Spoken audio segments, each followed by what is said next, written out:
Hey Psych2Goers, welcome back to another video. Thank you so much for all the love and support that you've given us. Our mission is to make mental health and psychology more accessible to everyone. Today, we've invited Emma McAdam, a licensed marriage and family therapist, to share her insights on depression and some tips on how to cope with it. Her channel is Therapy in a Nutshell. You can check it out in the link in the description below. With that said, let's get started. History of depression in my family and myself. Just like physical health, you have to maintain it by taking care of your body with exercise and eating the right food and going to the doctor when you're injured or ill. With mental health, you also have to take daily action to be healthy. And when things are stressful, I have to take extra care to manage my mental health. So for example, when I was in grad school or when I'm pregnant or postpartum, and right now, when we as a global community are fighting a pandemic, we all have to take a little extra care of our mental health. What I'm going to talk about today is more about maintaining mental health than it is about getting out of the deepest pit of depression. When you're deep in a depressive episode, it can be really hard to see any light. It feels like you're at the bottom of a pit and can't imagine what it feels like to be out of it. At that place, often all you can do is tiny steps and hopefully get some help to get out of there. So don't allow yourself to get overwhelmed by my routine. Just choose one little thing to start with, and then take the next step when you can. Number 1, morning routine.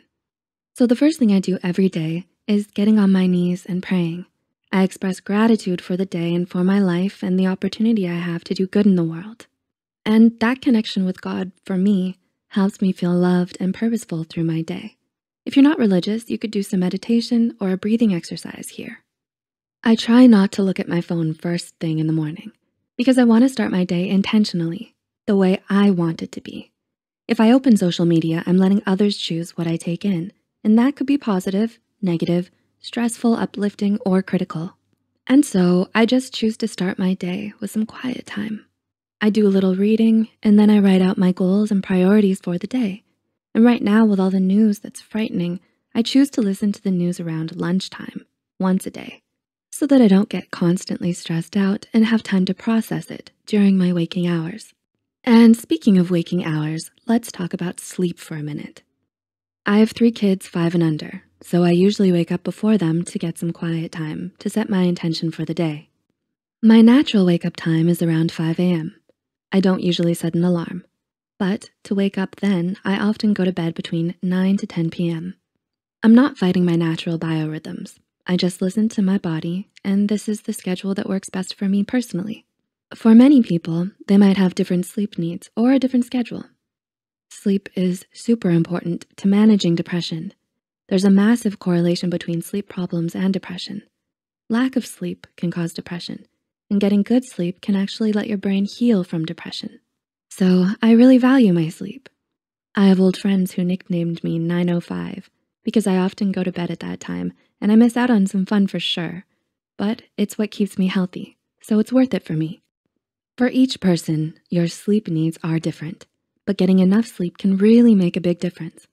One study found that 87% of people with depression who resolved their insomnia significantly decreased their depression symptoms.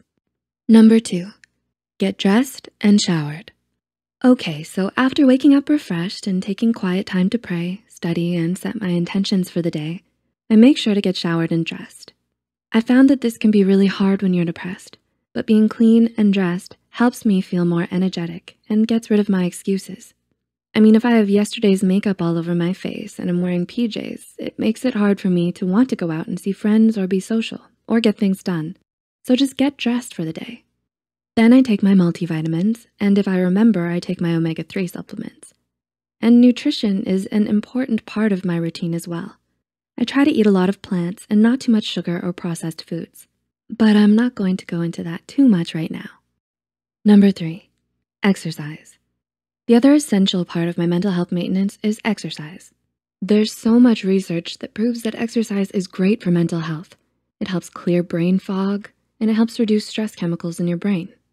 I feel like when I exercise, it just works through a backlog of pent-up emotions, and I can feel my body relax. I think it also helps me deal with anger and frustration, and I just like it. I know a lot of people exercise in the morning, but for me, Back when I worked full-time, I used to always go climbing or for a hike or run after work.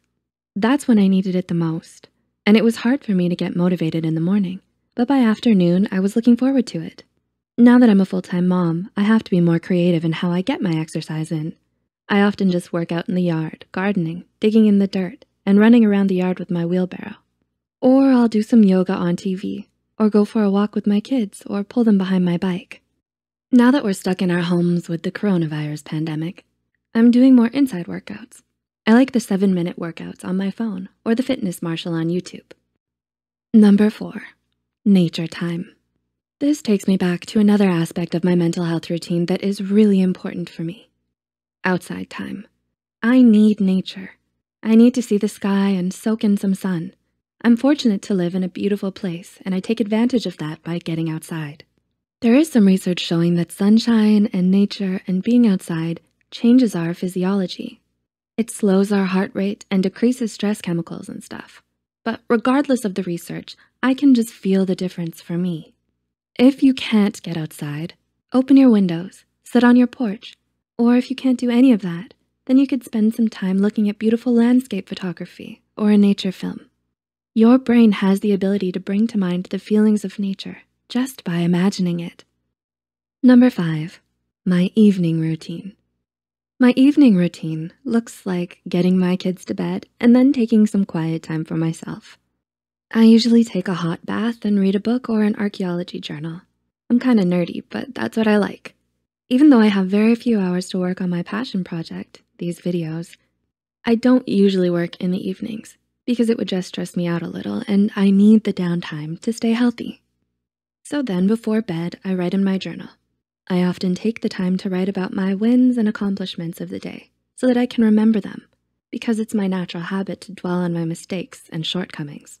So I write about my wins and then I pray a prayer of gratitude and talk with my Heavenly Father about my day. Again, gratitude practice is an essential habit of mental health, and it's been shown to be an effective treatment for depression. So you can pray about it like me, express gratitude as a family, which we do at dinner time, or write about it, whatever works for you. And then I go to bed. I try not to spend too much time looking at screens before bed, but if I do, I choose some calming documentary or a mudlarking channel, like Nicola White's. If you don't know what mudlarking is, it's just finding historical bits of treasures on Thames in London. Anyways, I find it relaxing. I encourage people not to be on TV because it's just not super great for your brain. But if you do, choose a short and calming show. Lastly, other self-care. For me, that includes scheduling in some time for my hobby. I have tons of hobbies, but because I'm so busy with kids, I really don't have time to do most of them. But I make sure to carve out about 2 hours a week to do at least one of them. Right now, that's metal detecting, which is something fun and relaxing for me. I put it on the calendar so that I make sure it happens. I also take the Sabbath off. No work, no housework. I don't check my work email. I let my brain completely focus on other things. Mostly my family, which is also exhausting, but it's a day that is different from the others. And I make sure to have social time as well. Having social interactions is really essential for mental health. Our brains are inherently social. We are social creatures. So right now, this is going to be an extra challenge with the coronavirus. I'm taking the time to call up old friends.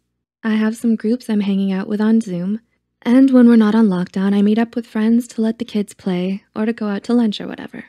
So there you have it, my daily routine to maintain mental health. I have a careful morning routine. I make sure to get enough sleep. I get dressed every day. I exercise and get some outside time.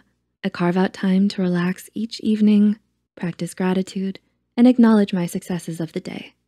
And once a week, I make sure to get out and do something just for me. Stress, anxiety, and social isolation can all contribute to depression, but you can prevent depression during stressful times like the pandemic and social distancing by using daily habits that promote mental health. Depression is treatable, and there are some simple things you can do every day to prevent depression and stay mentally healthy. I hope you can find some things from this list that help you figure out a way to maintain your mental health today, this week, and during the crazy pandemic that we're going through. And remember, you're braver than you know and stronger than you think. Thanks for watching, and take care. If you enjoyed this video and would like to learn more about therapy, mental health, and what you can do to improve depression, anxiety, or other mental illness, check out Emma's channel, Therapy in a Nutshell. The link will be in the description.